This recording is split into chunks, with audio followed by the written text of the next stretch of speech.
Hey, look who's back. It's Dad, Son in a Game. I'm the dad. And I'm Luke the son. And today we are going to be reviewing Splendor. Splendor.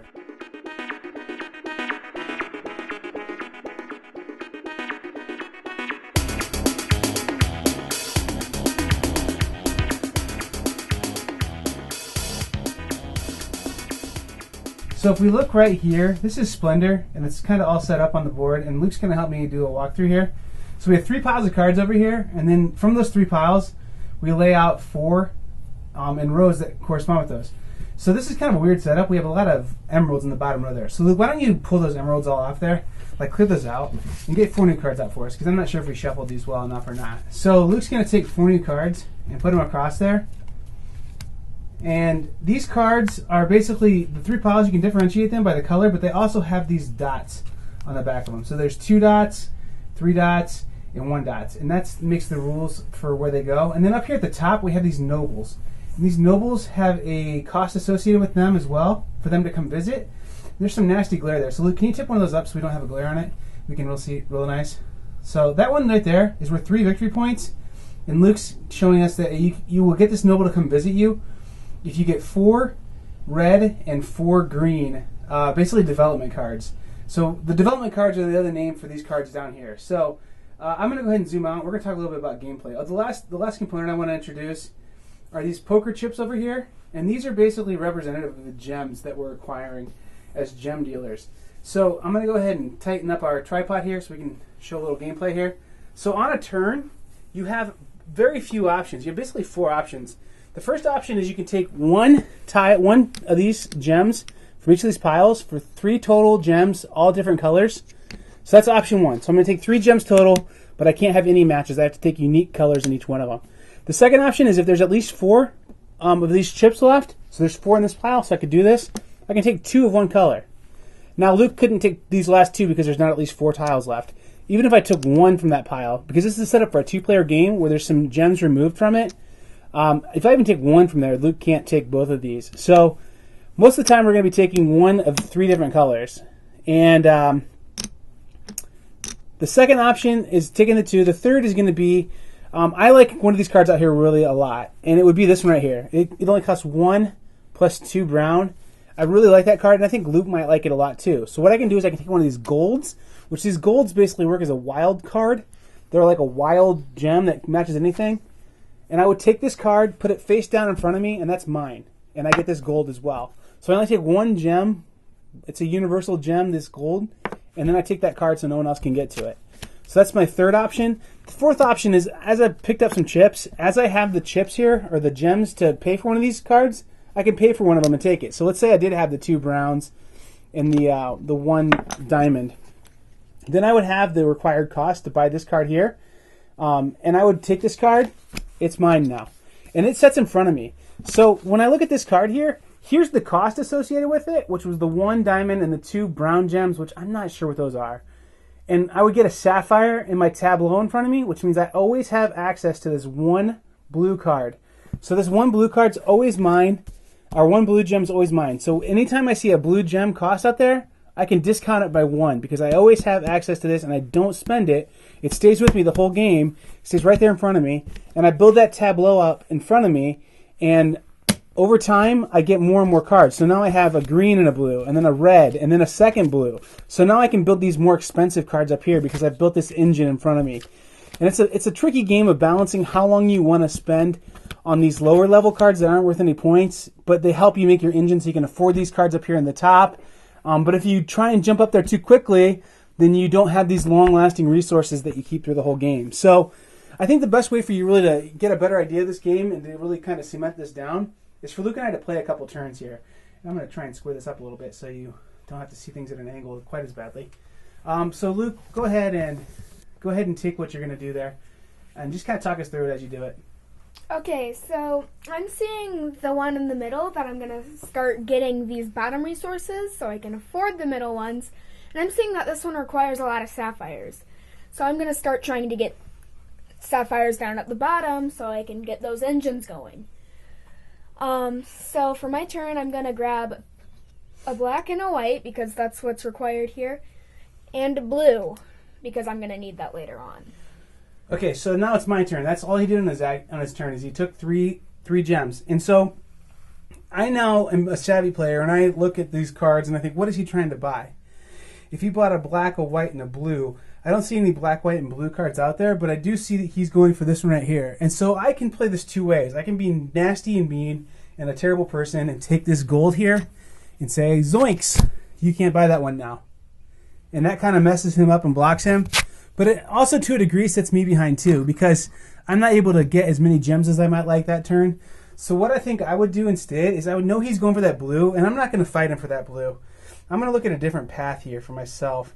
And I think I'm going to look at this one right here. This is a good card as well, but it's fairly inexpensive to get, although that's kind of difficult for me. I could probably get this one too, because the 5 greens, I could get this green here. So what I think I might do is try and get this green and helping to get this one. And then hopefully I flip out another green. And I could also go for this red. So that's going to reduce the cost of this card when I get these on my tableau here quite a bit. So I'm going to go ahead and do that. I'm going to take a white, a blue, and a green. So white, blue, green, and that's my turn. Now it's back to me, and I might be thinking, hey, I've been seeing my dad look at the card I'm trying to get quite a lot. So I could take the gold and reserve it for myself. Which isn't a bad move. He couldn't get it. It's not a bad move for him that way, because he's going to have all the resources he needs for that card next turn anyway with taking that with that gold. So that's totally fine. And I'm okay with that too, because I didn't want that card based on what I was thinking. So go ahead and flip that over, man. A new card comes out too. Ooh, a diamond. So a diamond. I don't see the use for that diamond at this point, and I don't think Luke's going to try and block me for that card. There, if he does, he's going to handicap himself to some degree. Now, it'd be nice if I could take 2 blue, but there's only 2 blue left. So I'm going to take a blue, and then I also know that I'm going to need more greens and reds for that one up there that I'm working on, so I'm going to take a green and a red. So now I check and make sure I'm not at the chip limit. Chip limit of I believe 10. It might be 8, but 10. I'll make sure I clarify that in the rules, in the final thoughts on this. So I don't have that. I have 6. I'm all set. I'm good to go. Go ahead, Luke. Okay, so for my turn, I'm actually building something. I have my white, and then I'm using my gold. They're sort of like wild cards, as we mentioned before, for a black, and I have my other black here, so I can put that down in my play area, which gives me a permanent blue. So Luke's got this blue here in his play area. He always gets that card now. Okay, so my turn again. I'm getting really close to being able to have that card. I actually need one more blue, so I'm obviously going to take that one. And that puts me at 7, which I'm approaching the limit here. Boy. I know I'm going to still need green, and they're still out there. And I'm still going to need red for that one. So I'm going to go ahead and just do that, and I'm good. And like Luke sees my stockpile of gems there, and he's got to be thinking, what in the world is this guy doing? Your turn, man. Okay, so I would actually buy the white because it would seem to be useful, because although there are not cards that have a ton of white that's used to pay for them, there are a few. Now, and that's the only white gem on the board right now. Well, there's one way on the top row, like Claire Pierre, but no one's going to be buying that for quite a while. So getting a white in your tableau right away is not a bad idea. Well, and other cards come out still. Unfortunately, there are no sapphires, but look right here. I have 2 sapphires. And it looks like there are actually 4 of the black, so I'm going to get 2 black. Explain to me how you did get that other sapphire there, that second sapphire. The second sapphire, the chip or the... The chip, yeah.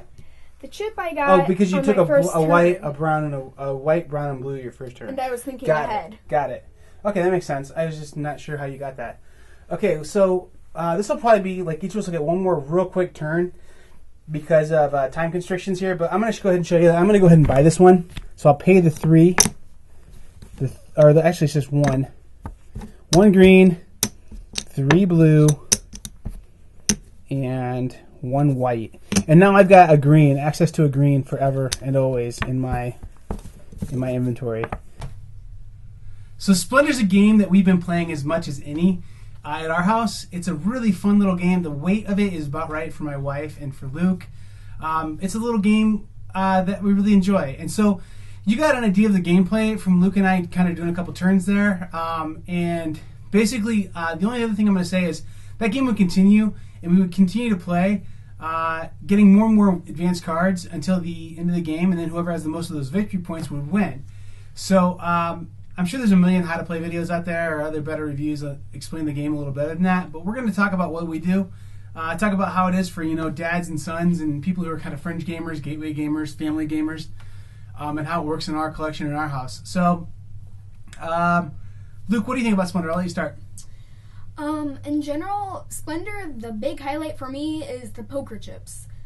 They may not be real gems, but literally, they may not be real gems, but I really like the quality of the chips. Also, it's a fun game on a simple mechanic, making it so people of all levels can play it. Right. I think the thing I like about it is the components are really good, and you hear a lot of people say that, and that's definitely true. I mean, the components are excellent. But my wife loves Ticket to Ride, and I'm kind of sick of the game. I mean, I'll play it still, but it's just one that she loves. And so this game has almost the same feel to it, where you're collecting resources, where you collect the train cards in Ticket to Ride. This when you collect gems. Then you meet a route, or you meet the required whatever you need to get those gems, and then you go from there. And the thing that's kind of neat is this adds almost a little tiny, it's not a more complicated step, but it's a different step in that like set collection rummy type thing. It adds that like I have a tableau of resources in front of me. So it's like almost like a kingdom building or mine empire building thing going on too. So it's like it's a good gateway game because it's light and you can figure it out super quickly and easily. But it also introduces like the idea of like real basic, almost like kingdom building or like resource development building into a game. So it's a good gateway game. And I almost would say this is in some ways better than Ticket to Ride, which has been like the gateway game for 10 years now to get people into gaming. Catan, Ticket to Ride, maybe Pandemic now. This one I'm going to throw in that same category. And it's for a couple of reasons. One, it introduces that slightly different mechanic, but it's still really easy to figure out. The second thing I'm going to say about it, too, is we just got back from a little trip. We brought 13 games on this vacation, okay? Instead of bringing 13 big boxes, I condensed about 9 little small box games into one box. And this game fit into another box so simply and easily. It goes into a fairly large box, but if you look in the box, I'm going to reach over here and grab it. Hi, Luke. This box is this size, but when we look at the components in here, they're laid out really nicely, but they definitely could be like, there's no need for them to be in this big of a box. You could put this little deck of cards, these cardboard chits, and these gems all into a little small tiny box and take it with you. So this is a great one to take out of town to family functions or whatever. You don't need this big box. You could even make it smaller probably if you got different like gems at like a hobby store or buttons or colored buttons or something. So you could just take a little small tiny thing with you. I just think it's a really great game. I can't say enough good about it, honestly. And I would say if we were doing Game of the Year in 2014, it would be definitely a contender for that. There's another one that we're going to review in the next couple of weeks that came out in 2014 that is a really solid one too. But I would say if you're trying to get a game that has a lot of good replayability and that you can play with a wide variety of audiences, this is a good one to get. So that's what I have to say. Another thing that I find in this game is it's really satisfying when you kind of see your empire building, I guess, like, because you start out with like these little mines and stuff, and then you eventually get to where you have these full streets, and you get the monarchs to come in, and the nobles. Yeah, it's a cool game, and it's not too long either. I mean, I think you usually play in half an hour depending on the number of players, but a little bit of some more complex gameplay, not horribly heavy, but a little heavier than your normal filler type game. So a very cool little game. I really enjoy it. Anything else you want to say about it? It's really family friendly too. Yeah. Like, not anything too bad. Yeah, the theme on it isn't gonna set anybody off. There's no violence or anything like that in it. It's a little maybe lame, but the theme doesn't really matter. It's pretty much abstract. And the theme doesn't really come through that much.